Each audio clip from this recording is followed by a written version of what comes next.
Following our previous video, Life on Earth, we will tag it below if you haven't seen it. Today the focus will be on the moon and how it may have played a big role in the evolution of life. Please share this video. Please subscribe to our channel if the subjects that we post interest you. And without further ado, let's get right into the video.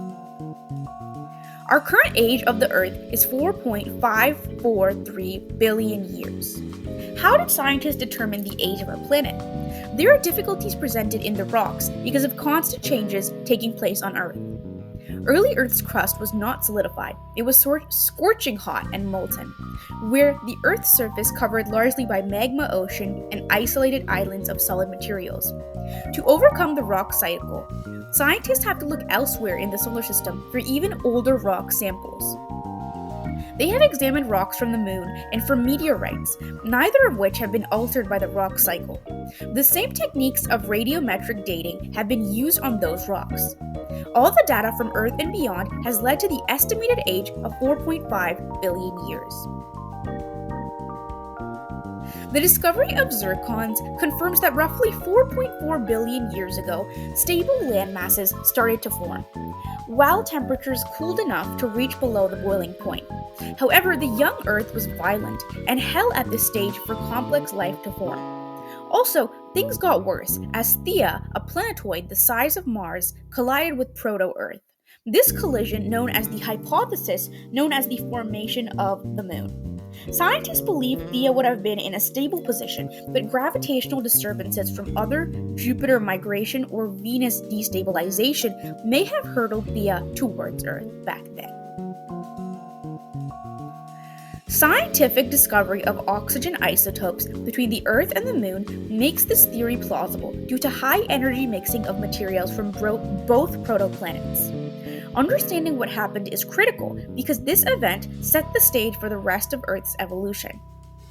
The collision modified Earth's axial tilt to set it to 23.5 degrees and initiated the seasons. After the collision, Earth's temperature increased and may have vaporized any surface water. Parts of remains of Theia partly merged with Earth's core, and remaining debris may have formed a ring-like around Earth and eventually into the Moon. The Moon has looked enormous in the early Earth's sky, orbiting roughly 25,000 kilometers away compared to 383,000 kilometers today. The duration of a day would have been just a few hours long, while the Moon orbited Earth every 5 hours. About 1.5 billion years ago, the Moon was still close enough for a day to last 18 hours, and a year was about 420 days instead of the current 365 days. These are preserved in 430 million year old fossilized corals.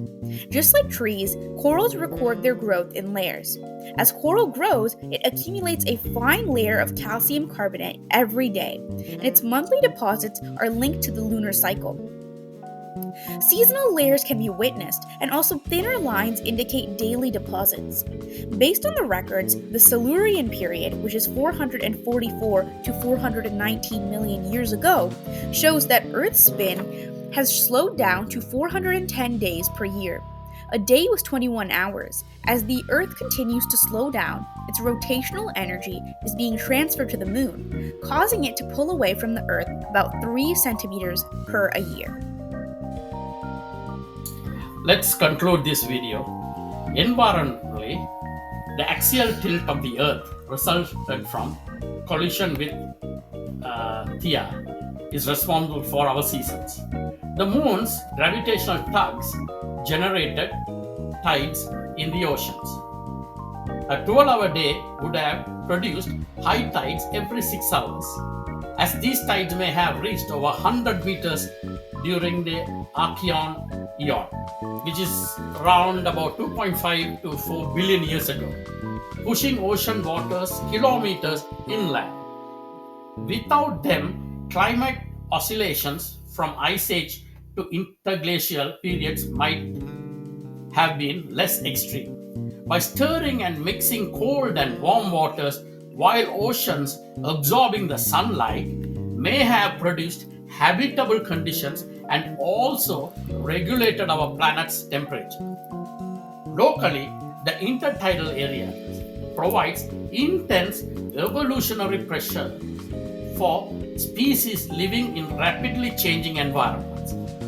In addition, may have contributed to producing the energy necessary to the transition between prebiotic chemistry and life. Formation of moon certainly played a central role after life took hold as Earth seasons produced by the axial tilt directly drive life's rhythm, metabolism, dispersals, migrations, and speculations over time. I hope you enjoyed this video. Wait for the next one where the life may have come from outer space. So until then, have a good day. Please subscribe and share this video to friends, families. Have a great day. Cheers. Bye.